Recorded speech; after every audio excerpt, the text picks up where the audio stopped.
अलीज़े अपने कमरे में अकेली बैठी तकिए में मुंह छुपाए फूट फूट कर रो रही थी। इसके कानों में ज़ुहैब की माँ के वो जहरीले अल्फाज गूंज रहे थे। वो बार बार खुद से सवाल कर रही थी कि क्या व्हील चेयर पर होना कोई जुर्म है, क्या लोग इसे समझने से भी कासिर हैं। इस वक्त जुबैदा बेगम यानी कि अलीज़े की माँ तड़प कर इसके पास आई और सिर्फ अपने सीने से लगा लेती हैं। अलीज़े अपनी माँ का हाथ थाम कर सिसकियाँ भरते हुए कहती है कि अम्मी, यकीन करें कि मेरा कोई चक्कर नहीं था इस लड़के के साथ, मैंने उसको यहाँ नहीं बुलाया था। वो लोग खुद ही रिश्ता लेकर आए थे और मेरी तौहीन करके चले गए हैं। मैंने तो ज़ुहैब को कभी इस नज़र से देखा भी नहीं था। अलीज़े रोते हुए कहती हैं इसे शादी नहीं करनी क्योंकि वो किसी पर बोझ बनकर अपनी जिल्लत बर्दाश्त नहीं कर सकती। परीशे अपनी बहन की हालत देखकर अंदर से टूट जाती हैं और इसे हौसला देती है कि अलीज़े, तुम किसी से कम नहीं हो। वीडियो में आगे बढ़ने से पहले अगर आप मेरे चैनल पर नए हैं तो लाइक और सब्सक्राइब कर दें। परीशे ज़ुहैब को फ़ोन करके खरी खरी बातें सुनाती है कि आपके घर वालों ने मेरी बहन की बहुत बेइज्जती की है तो इसका हिसाब कौन देगा।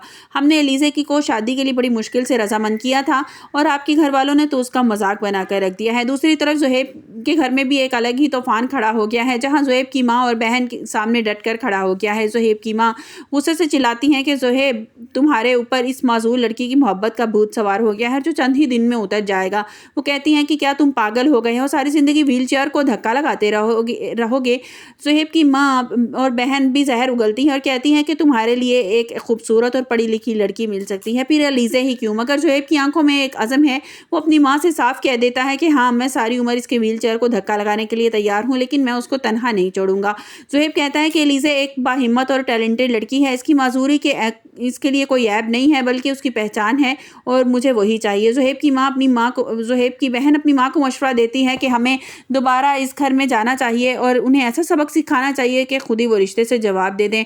इसी दौरान आलम साहब के घर में उसकी सौतीली माँ जो है रुमैसा, वो भी हसद की आग में जल रही है। रुमैसा आलम साहब से कहती है कि हाँ, यहाँ अच्छी और तंदुरुस्त लड़कियों के रिश्ते नहीं होते। अलीज़े माजूर है और इतने बड़े घर से उसका रिश्ता आ गया है। वो उनको ये पट्टी पढ़ाने की कोशिश कर रही है कि जो अलीज़े है वो अच्छी लड़की नहीं है, आपकी बेटियों का बाहर लड़कों के साथ अफेयर है, तभी तो उसका रिश्ता आया है। रुमैसा को ये बात हजम नहीं हो रही, अलीज़े जैसी लड़की को ज़ुहैब जैसे पढ़े लिखे और अमीर लड़के का रिश्ता कैसे मिल गया।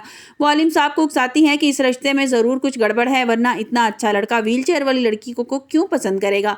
दूसरी तरफ ऑफिस की फ़ज़ा आहिस्ता आहिस्ता बदलने लगी है, जहाँ बारी के दिल में परीशे के लिए अब एहसासात जन्म लेने लगे हैं। अक्सर बारी काम के दौरान फाइल्स के पीछे छुप कर परीशे को देखता है और खुद भी अपने आप को टोकता है। बारी के जहन में बार बार ख्याल आता है कि ये वो लड़की है जिसने पहली मुलाकात में ही खरी खरी बातें सुनाई थी और आज इसकी आंखों में आंखें डालकर बात की थी। वो सोचता है परीशे जितनी गुस्से की तेज़ है, इतनी अपनी जिम्मेदारियों में मुखलिस है और यही बात बारी को अपनी तरफ माइल कर रही है। परीशे की बारी अपने आप को समझाने की कोशिश करता है कि वो क्या कर रहा है और परीशे की नज़रों का साफ अगर पता चल गया तो बड़ा हंगामा वो खड़ा कर देगी। परीशे की खुददारी और इसकी मेहनत बारी को इस कदर मुतासर कर रही है कि अनाया जैसी लिबरल लड़कियां उसको बिल्कुल अच्छी नहीं लगती। आने वाली किस्त में आप देखेंगे कि ज़ुहैब एक बार फिर अलीज़े के सामने जाकर खड़ा हो जाएगा और उसके सामने एक अपने प्यार का इतराफ़ करेगा। अलीज़े की माँ ज़ैनब के इस जज्बे को देखकर हैरान रह जाएंगी, मगर ज़ुहैब की माँ और बहन इसकी आंखों में जिंदगियों में जहर घोलने का कोई मौका हाथ से जाने नहीं देंगी। परीशे इस बार अनाया के दरमियान होने वाली इख्तलाफात से बेखबर अपने काम में मगन है, मगर तकदीर इस बार इन दोनों को करीब ले आएगी। क्या ज़ुहैब अपनी माँ की जिद को तोड़कर अलीज़े का हाथ थाम लेगा या अलीज़े की किस्मत और पछतावा बन जाएगा। रुमैसा की नई साजिश परीशे और इसकी बहनों की जिंदगियों में कौन सा नया तूफान लेकर आएंगी और क्या बारी अपनी अना की पस्ते पुश्त डालकर परीशे को अपने दिल की बात बता देगा। आप लोगों को क्या लगता है? अपनी कीमती राय का इज़हार कमेंट्स बॉक्स में ज़रूर कीजिएगा। मिलते हैं एक नई वीडियो के साथ। अपना बहुत सा ख्याल रखिएगा। अल्लाह हाफिज़।